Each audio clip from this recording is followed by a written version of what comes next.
नमस्कार मित्रांनो, मी राहुल अहिरे।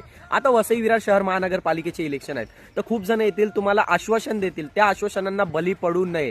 मला एक सांगायचं की एवढे वर्ष झाले आपल्या आपल्या प्रभागामध्ये किंवा 4-4 2-2 किलोमीटरमध्ये मुलांना साधं वाचनालय, लोकांना गार्डन आणि चांगले रस्ते, बाथरूम आणि संडासच्या सोयी सुविधा करता येत नाही। मग कशासाठी अशा नगरसेवकांना आपण मतदान करायचं आणि असे लोकप्रतिनिधी आपण निवडून आणायचे? वसई विरारमध्ये जेवढे आमदार आहेत त्यांना माझा एक प्रश्न आहे, हायवेवरती रात्री 2-2, 3-3, 4-4 वाजेपर्यंत ब्लॅकमध्ये दारू इतके ढाबे चालू असतात, यांना परमिशन कशी भेटते, यांना परमिशन कोणी दिले? हे मुंबई नाही आहे।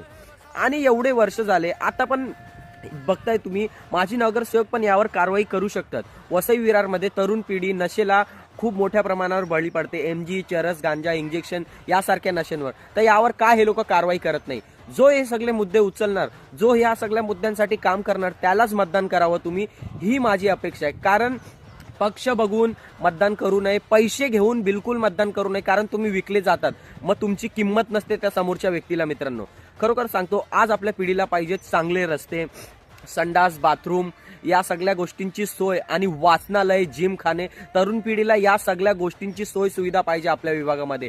जो या देण्याच्या गोष्टी करेल आणि वादा करेल त्यालाच नक्की मतदान द्या तुम्ही। जय महाराष्ट्र।